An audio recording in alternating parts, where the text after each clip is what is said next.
Hello everyone and welcome back. It's good to have you with us. This is the first painting I did in North Berwick after our trip to Aberlady and seeing the submarines, which was a really great trip. I hope you can watch that video. It was a wonderful day. It started off so well, the weather was so nice, but then it sort of deteriorated in a Scottish way into a bit of gloom. But that makes painting outdoors really quite interesting and challenging, really. So I sort of embraced that type of weather experience. Anyway, I hope you enjoy it. So here's the composition I've got. I think it's quite an interesting composition. I've got the foreground nicely here, so I enjoy that part in particular. But what I really like in a composition is the sense of going into the pitch. So you seem to travel into it, and the sea line, the coastal line of the surf gives that sort of S-bend going into it. And I feel it's really important to concentrate quite hard on what the picture looks like. And it's something I'm very careful about. Right, I'm just about to get going now. I've done my transferring my drawing onto the piece of paper now, and it's the first marks really which are so tricky, and just got to have that confidence to get them done in not too careful a way. That's part of the trick of it. So it's a lovely scene, and we'll see how it goes. Right, so I'm going to start at the top, and I'm going to mix some cobalt blue into things, and so the wash of the water will bring it down. Right. This is the first painting I've done outside for a while. The weather's been so awful that it just hasn't been possible. So here we go. Keep the colours strong. A little bit of raw sienna just to mix it up a bit. Yeah, that's a bit too much. Cobalt blue still. It's quite a blue day today, so it's quite nice. The sun's quite bright at the moment, so I can't see too much. Maybe it gets a bit browner towards the bottom. It's a bit gloomy at the end.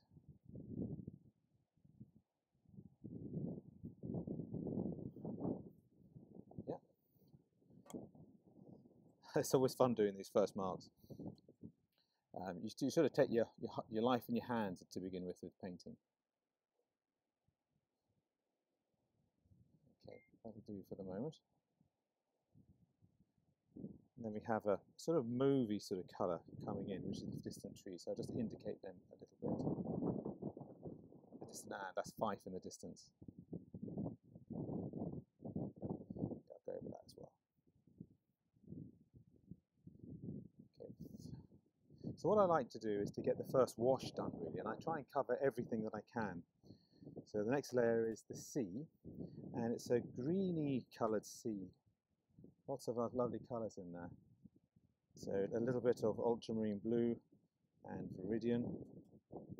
I'll try and capture that. I'm using a little mop brush, Winsor thing. So quite easy. Quite a big brush.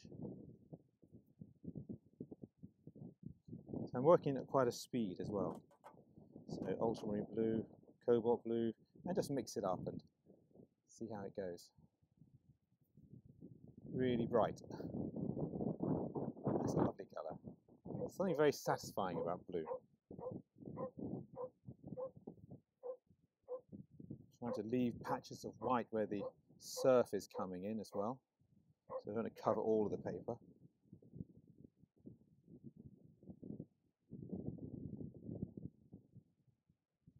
Yeah, I'm imagining the tide's coming a little further than it has. This part of painting is using your imagination with it. You don't absolutely have to paint what you see. You can make it a bit better. Okay, so that's that in. Yeah, that's colourful. I really like that. Just going to dash in a few brighter blues in the distance here. That's a lot of colour there. Now, the sand is what I'm going to paint next. So I'm going to put a little bit of yellow ochre, raw sienna, and paint this yellow sand. So before I do that, I'm going to not do that. There are patches of water in the sand, which I'm going to paint in first. So they're going to be reflecting. So if I paint those in, and then we're going to paint the sand around those little patches. You have to sort of invent ways around things in watercolour. You've got a problem that's before you, and you have to sort of take it apart and say, well, how am I going to tackle this? What's the best move to make? So that's what I quite enjoy doing. It's like, oof, it's like a maths problem sometimes, just trying to work it out. Okay, right, now we're going to go to some darker colours. So the rocks have a colour to them. So we're going to mix a little bit of burnt umber and ultramarine blue. If you've been watching me, I quite like those colours. Really interesting colours. And we're going to look at the scene and we're going to try and place them on. Let's make it a little bit brown than that. So not trying to over mix on the palette. I think I always feel that's very important, not to over mix things. That's impressive. Like I say, this is my first proper painting of this year in Britain outdoors. The weather's been horrendous. It's not the weather I've really enjoyed. It just stops you from going out. The watercolour just doesn't dry enough, so that's a really bad thing. You need watercolour to dry a bit. And I'm using some burnt sienna this time because it's a little bit of red. It's so pretty. The light's changing now, which is a pity. Becoming a little bit overcast. But these are the problems of painting outdoors. Light does change, light gets better, light gets worse. You just got to run with the punches on it.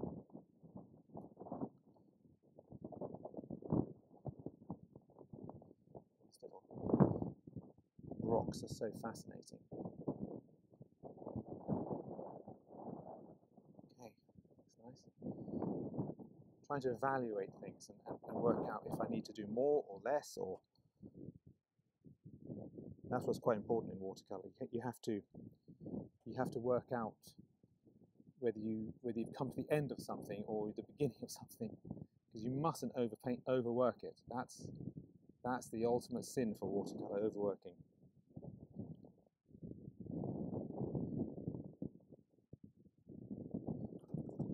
now a little bit more sand coming in. Bottom, so raw sienna again. Sand coming in, lots of different places.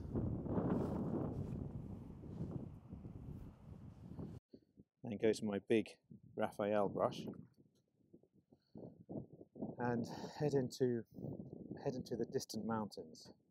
So a little bit of blue there. They look like a mauve colour, way away in the distance. So that's this area here. A bit bluer.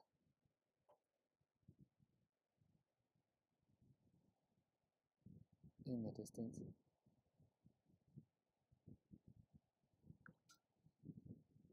Coming down into it.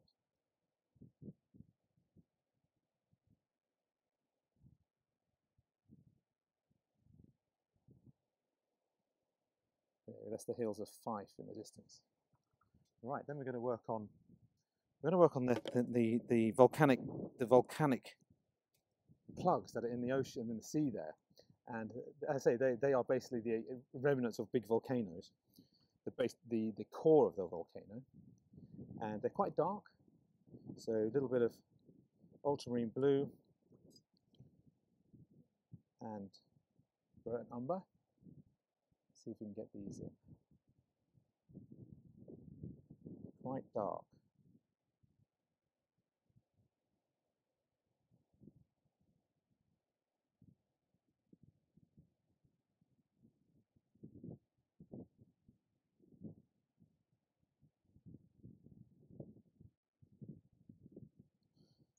Going bluer as well.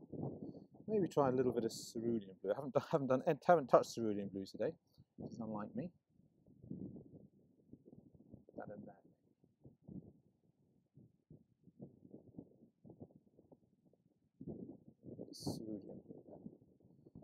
we're going to come to the other island. Dark patches. Okay, working as fast as I can.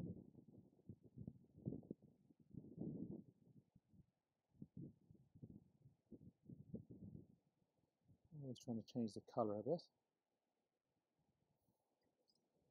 Back to cerulean.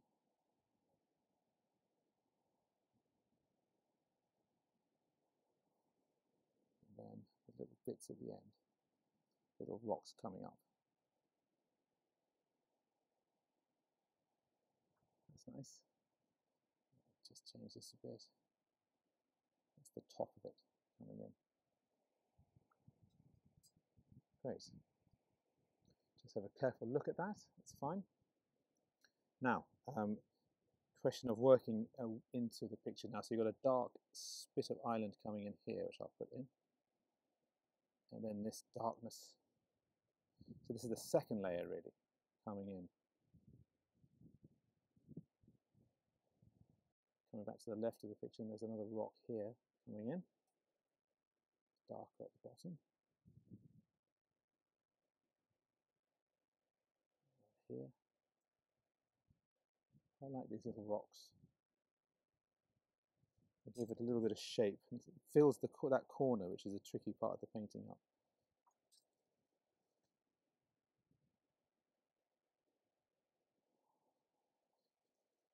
Okay. Right, we'll head back into this rock area now. And see if I can describe some of these rocks a bit better. So I always try and keep it on the slightly brighter side of colour. Trying to capture they're very angular rocks, but trying to get the little details coming in. So that's sort of portrayed what they look like. But I love Impressionist watercolour painting, really, and it gives me the greatest sense of fun because it's such an aggressive style. Trying to really work it out and get work fast. When you paint outside, everything changes so fast, so you really got to get a move on. Right, so more rocks on the bottom left now. And down here, they're a very blue tone rock, catching the light the way it does. A couple of them are down here. They're very nice. Shimmer.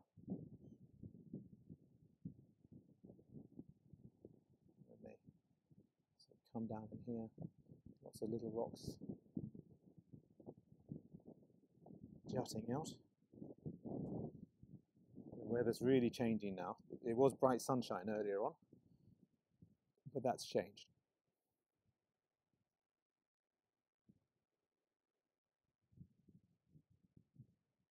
I like working in studio, and I don't not do it, but I do find that there's so much more intensity and with painting outdoors. Okay, right, we're going to try and do the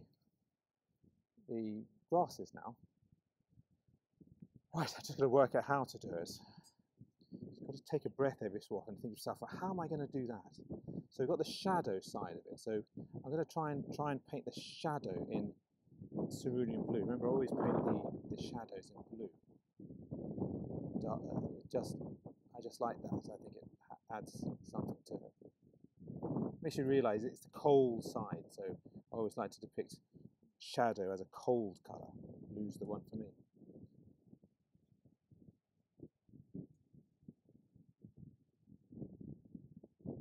Trying to get the sense of the ferns coming in.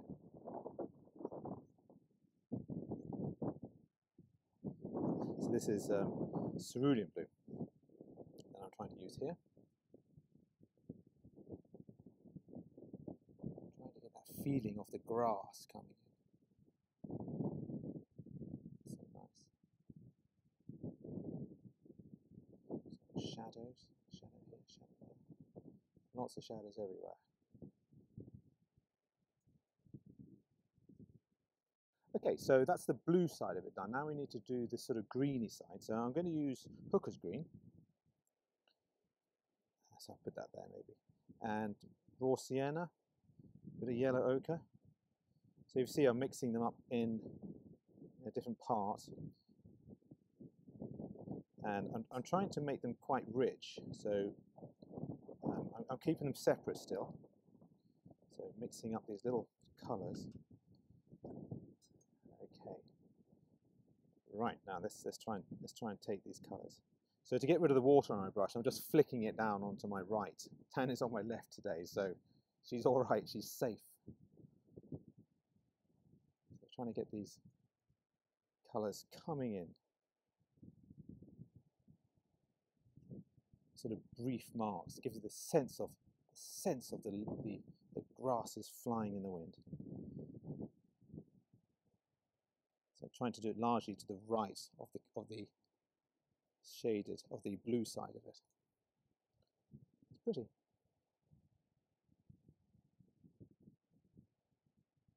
I'm very fond of that word pretty, and I use it because it's an aesthetic part, and when things are, it's like I like it when things appeal to me, and I use that word when they really appeal to me. So we're going for the darker core of the grasses, which I'm going to paint in burnt umber. Each one has a core to them.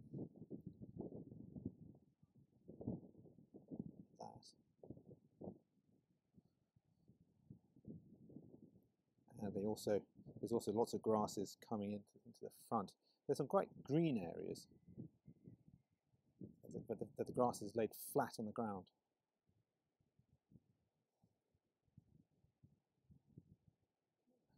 There we go. There. A bit more cerulean blue here. Corner. Trying to get that variety going.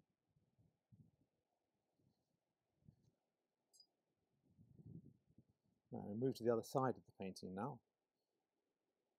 Let's get maybe a few more streaks in there.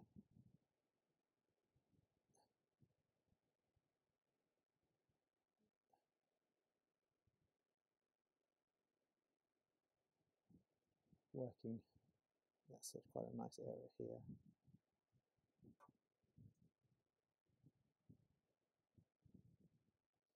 The darkness of that little grass there, and the big tuft of grass here, which is quite nice.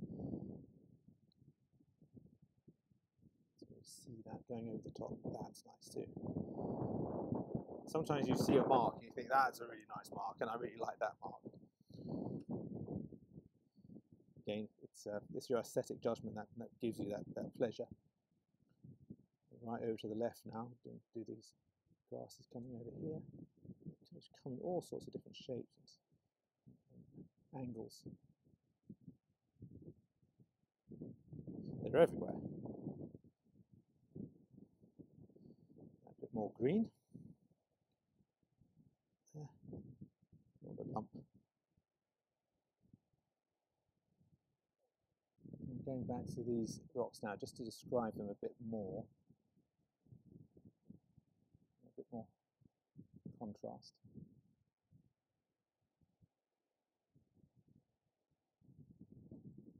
Bless you.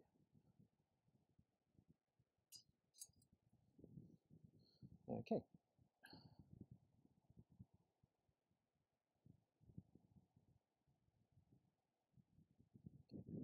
Again, the other rock here, we'll try and give it a little bit more base.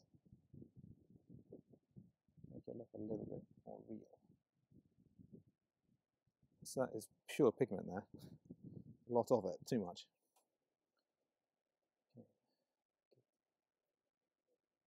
Make that rock there stand out. Sometimes the colours aren't quite dry enough and they bleed into the other one, which is what happens there a bit. But that's the way it goes. Right, so what I'm going to do now is have a look at the sea, a careful look at the sea. I've left some white patches for the actual crests of the wave coming in. But the crest, at the base of it has a dark area, so I'm going to try and get those in. So to try and get the waves coming in, because it's not just a flat thing. Right, so cobalt blue, a little bit of that, and an ultramarine blue. It's quite green as well. It's a green sea today, so a little bit of Viridean. I'm trying to work it out. So you see the colours I've got here. So we'll give that a go. So underneath the waves, it's sort of, see, trying to, the wave crests, and then underneath it there's a shadow, I think.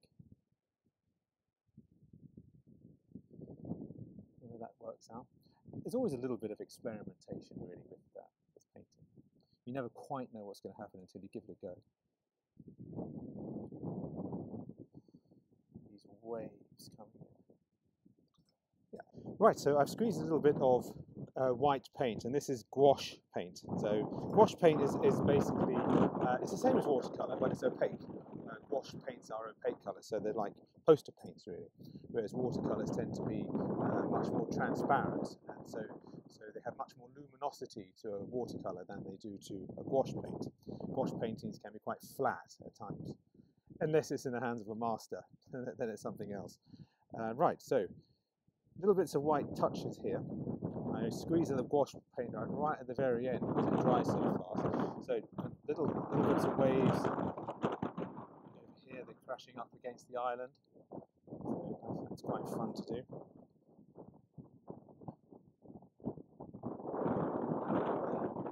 In the distance as well, on the other island. Get some marks going. And then they crash up here too. And then go into there. Hopefully you'll get inspired by these and go out, and it really is an amazing experience painting outdoors. There's nothing like it, and there's a lot of terror and fear within doing it, but the moment you've done it a few times, it's not so bad. And you sort of get into actually liking it.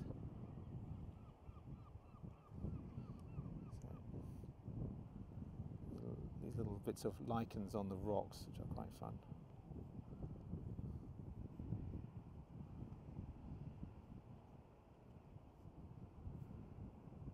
Trying to get the sort of highlights in.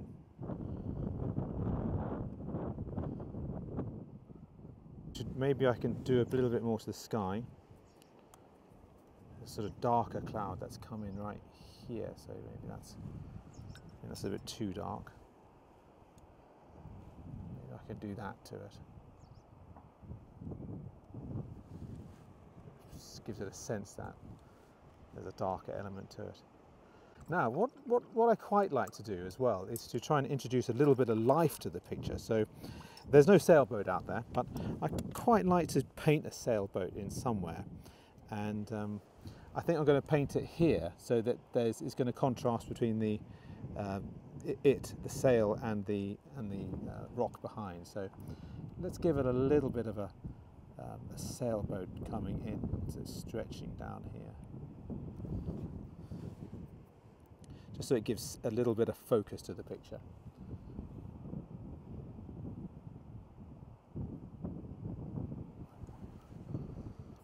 Okay, maybe a little bit of a base.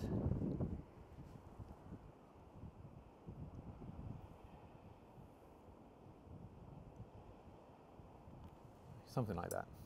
The last thing I like to do is to give the work a little bit of a few pencil marks.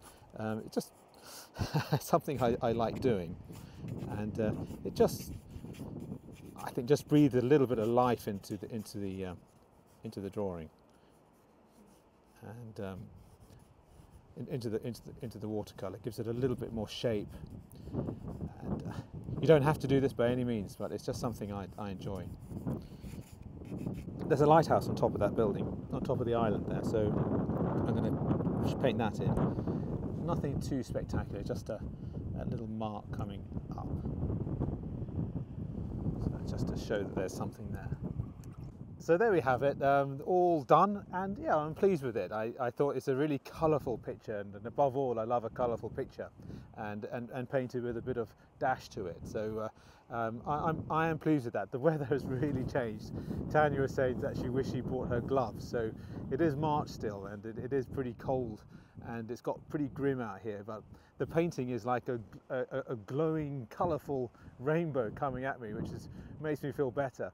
And it was a lovely scene. I really enjoyed painting that scene, and it's nice to get the first painting of the Scottish year under your belt, plein air. So that was nice to do. So anyway, I hope you enjoyed that, and I look forward to seeing you next time. If you can, give me a thumbs up. That's really good and very helpful, and a comment. That always pushes my channel forward a bit more. So be very kind if you could give me a thumbs up on that, and I look forward to seeing you next time. Okay, bye bye.